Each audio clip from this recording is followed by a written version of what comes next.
In an effort to create a more pleasant, healthier, and sustainable built environment, architects, engineers, and developers are creating increasingly greener structures and doing it in a more literal way than ever before. This is what happens when trees meet buildings. Buildings with trees are actually nothing new. The mythical Hanging Gardens of Babylon are often imagined as a stepped palace of terraces containing numerous trees, shrubs, and exotic flowers. Although no such building was found during excavations in Mesopotamia, and its existence has been subject to much debate, artists have kept this imagery alive in their paintings throughout the centuries. The current revival of green architecture began in the 1970s, when the energy crisis, coupled with growing awareness of humankind's impact on the environment, propelled architects and engineers to think more carefully about sustainable development. Although there are many different ways to approach sustainable building design, an increasing number of architects and engineers began to incorporate green roofs and other energy-saving measures into their projects. A prominent example of this is the Willis Faber and Duma headquarters in Ipswich in the United Kingdom, designed by Sir Norman Foster and completed in 1975. The building features a reflective double-leaf facade and a grass-covered roof, which could be used as breakout space for the firm's employees. Other approaches advocate integrating trees and plants within buildings, often to soften the psychological impact of living in modern cities. One of the most idiosyncratic proponents of this approach was Austrian artist Friedensreich Hundertwasser, who designed an apartment building and a number of hotels throughout the 1980s and 90s, incorporating mature trees in Vienna and elsewhere across his native country. Since then, research has demonstrated that green space can have a substantial physical and psychological impact on our urban environments. Studies have shown that even a small park can reduce local surface temperatures by as much as 7 degrees Celsius, while urban trees planted along streets can reduce temperatures by up to 3.9 degrees Celsius. Green roofs also perform well. Their temperatures can be as much as 4.4 degrees Celsius cooler than conventional roof finishes, and, if used across an urban area, could reduce temperatures by as much as 7 degrees Celsius. The benefits of temperature regulation can also be found in deciduous trees, which offer passive solar shading in the summer, while allowing the sun's rays to penetrate deep into a building's floor plan during winter months. Trees can also reduce the amount of exhaust gases and particles in the air, with some studies claiming that they help reduce local concentrations of nitrogen oxide by up to 57%. Aside from their physical impact, there is powerful evidence that the inclusion of plants within our built environment can deliver psychological benefits too. Hospital patients with views of green spaces have had faster recovery times, and plants have been shown to reduce stress amongst office workers, which in turn increases their productivity.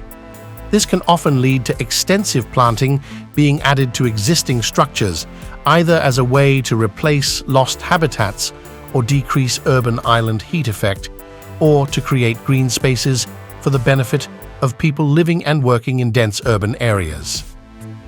Projects of this kind include Chicago's Green Roofs project launched in 2001, as well as linear parks, such as the 1993 Promenade Plantée in Paris.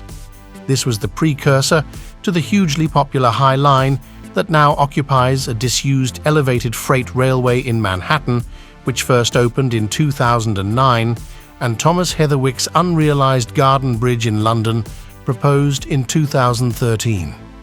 Arguably more exciting is the growing trend of integrating entire trees into built structures, leading to increasingly ambitious projects with deep, strategically placed planters that provide enough space for tree roots to develop.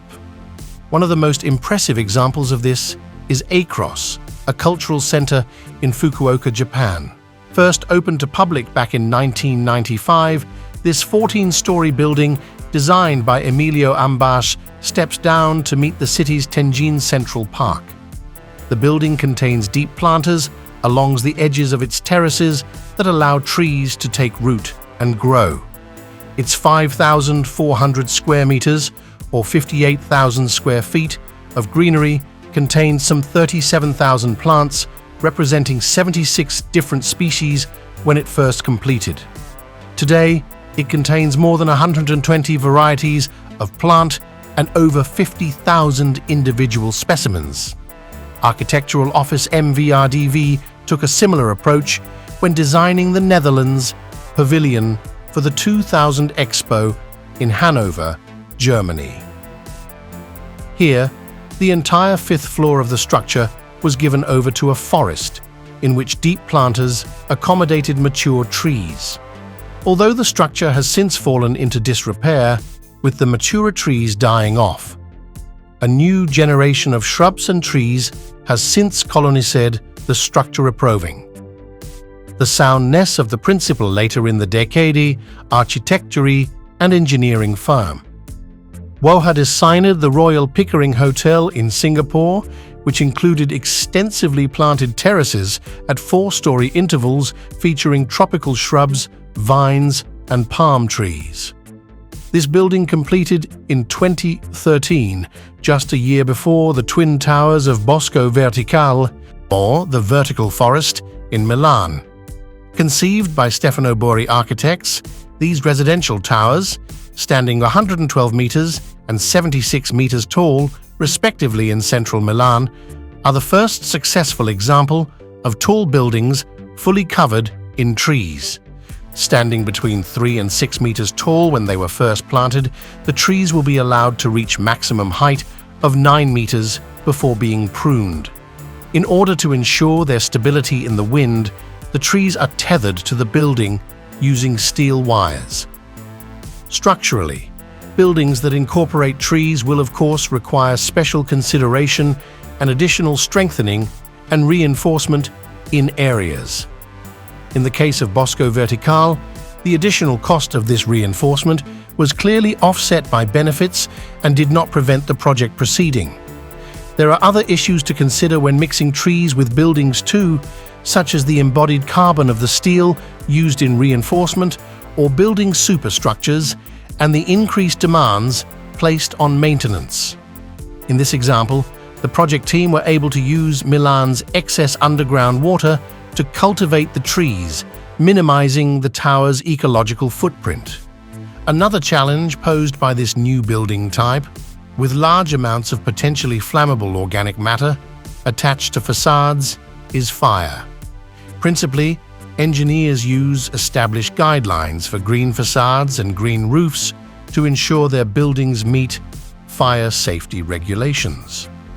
Regular pruning and irrigation also help to mitigate the risk of fire, as does ensuring that the soil contains a relatively low percentage of organic matter.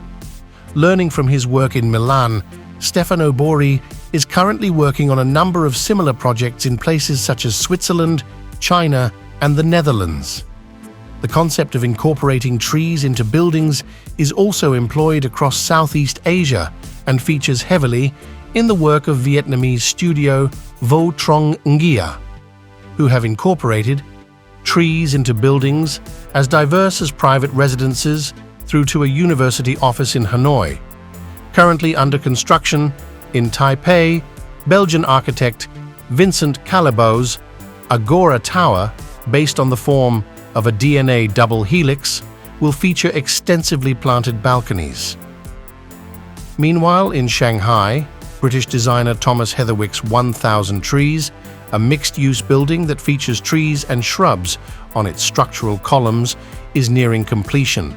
And in the UK, Heatherwick's Maggie's Centre in Leeds uses its roofs to create a stepped garden, complete with trees and lush vegetation. In Singapore, WOHA continue to design green architecture, including the Oasia Hotel Downtown, a 27-story tower that features a trellis-like facade and 3 large sky terraces with swimming pools and palms. This innovative structure was named Best Tall Building Worldwide in 2018 by the Council on Tall Buildings and Urban Habitat. The designers and engineers working on the latest generation of tree scrapers have also decided to tackle the issue of embodied carbon and the considerable amounts of energy consumed when manufacturing steel and concrete. Increasingly, carbon-negative materials such as cross-laminated timber, CLT, or glue-laminated timber, commonly known as glulam, are being used. High-rise structures such as the proposed 18-story tree tower Toronto by Pender, or this 350-meter tall theoretical proposal for Sumitomo Forestry's headquarters in Tokyo by Nick and Seke, demonstrate the continually growing trend of incorporating trees into buildings and the work of today's architects and engineers to push this concept to its very limits. If you enjoyed this video, subscribe to Bain.